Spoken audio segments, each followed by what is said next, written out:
GAROUA, a port city and the capital of the north region of Cameroon, lying on the Benue River.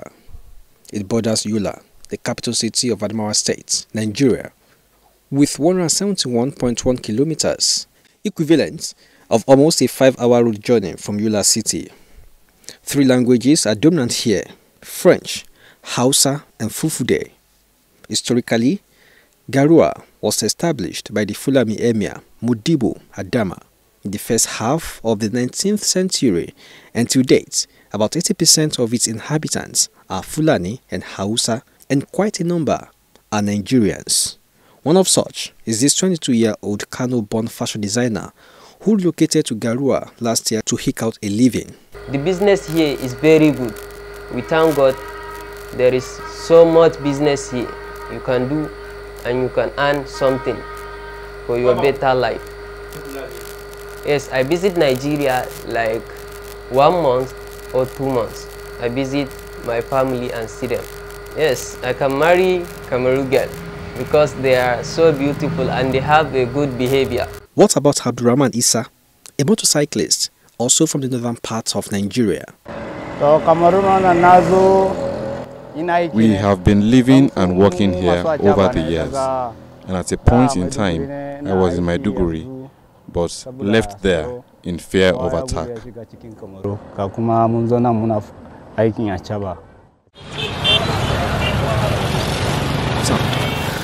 With a population of slightly above 2 million people, this city is developing in leaps and bounds with an outlook of northern Nigeria.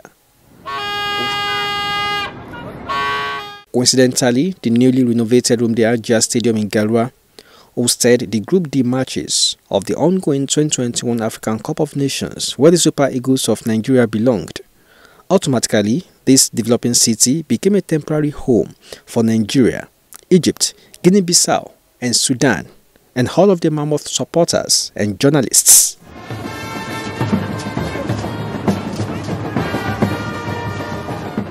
Nigerian journalists came in droves to cover the 2021 AFCON, preponderance of them by road through Yola, despite the official closure of Cameroon borders. Peaceful city.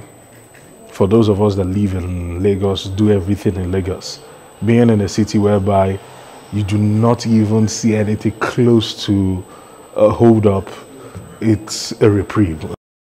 They are nice people, even though Cameroon is not one of the most developed African countries, but I could see, traveling around Cameroon, you could see there's lights, stable lights, so that's for ease of doing business. If you want to do business here, there's constant electricity, and then the federal roads are well connected, they have good federal roads in Cameroon.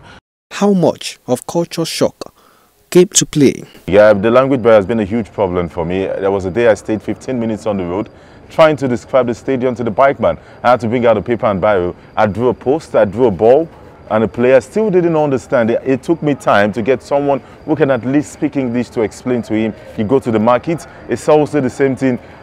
Communicating has been a big problem for me. I experienced their food. It is just okay, but I would still prefer to eat my Nigerian food, what I'm used to. It might surprise you that the standard of living in GAROUA is on the high side. We've allowed our currency slip to the point where it is basically almost 1-for-1 with the CFA. A couple of years ago, you can come here with 100,000 and live, and you get to change like 300. And the truth is, these prices of these things have been the same over time. The prices have not changed a lot. What has happened is the naira kept falling to the dollar, and invariably it affected how strong our naira is. You get, but the truth is, if we were earning here, we'll probably not say living here is very expensive. Things are quite expensive here. I don't know if it's because of their currency or if it's because of the AFCON.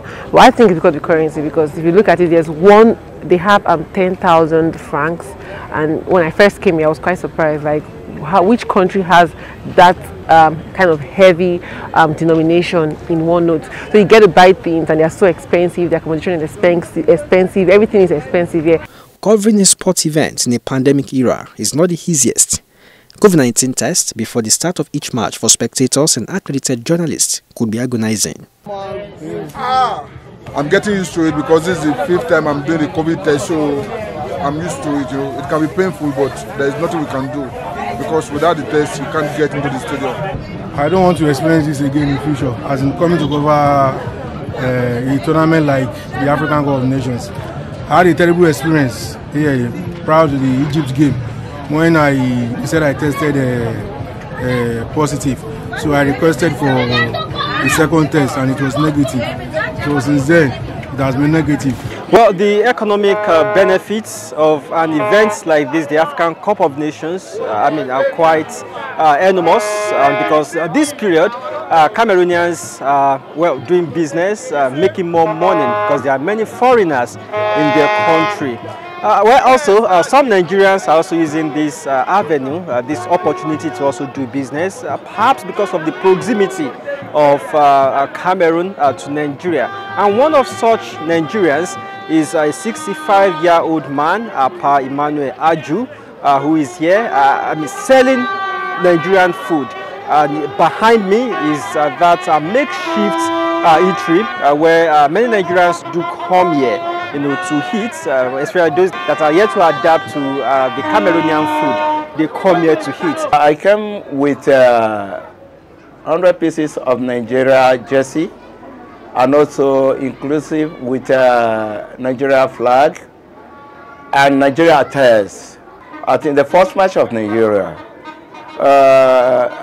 they rushed me over and I sold everything. And I feel that my staying here, without having anything doing, I cannot be able to cope because of the cost of the living here. And moreover, the accommodations and the kinds of the food that they prepare here is not orderly good for we that came from other country to this country. This goes for 500 naira. In Nigeria, it could be lesser than this, depending on where you're buying it from anyway. I've been to Russia, I've been to Brazil, Ethiopia, and many other countries. Culture, they say, is a way of life of a group of people. Where for people of GAROUA, horse riding or horse race is an integral part of their culture. The Lamido of Gashiga, a suburb of GAROUA, has invited us, foreign journalists, to come and experience their rich cultural display.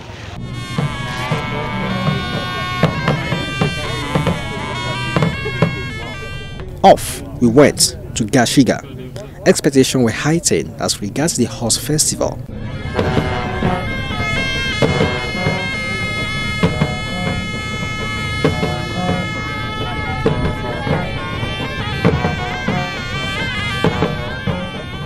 Mustafa, Prince of the Emirate. We were welcomed by the Prince and Chiroma of Demsa, Hamadu Mustafa. Enjoy this beautiful moment. We are playing our AFCON here in Gashiga. Let's enjoy.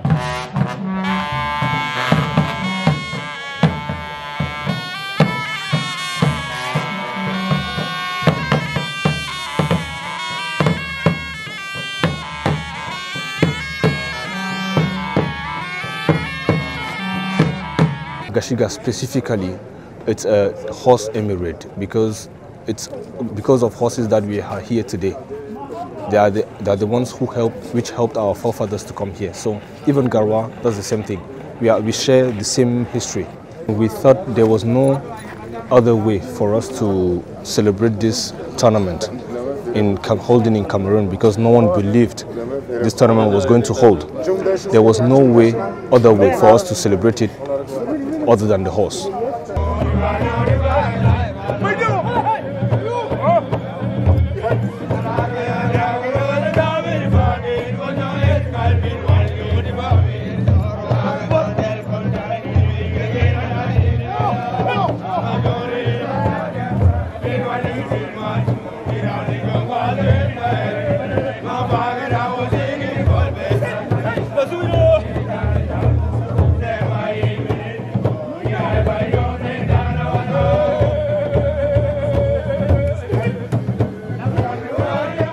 He opened the lid on the significance of this festival. You had come before and now you see a very big difference.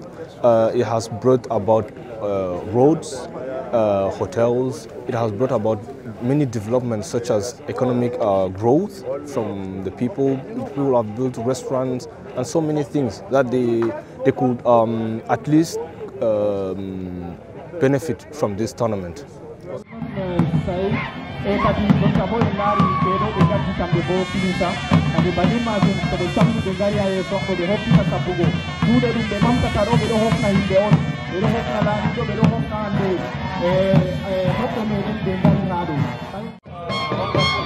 Different tribes, including Fali, are judged as the first inhabitants of GAROUA, and Tipori all paid homage to the Lamido of Gashiga.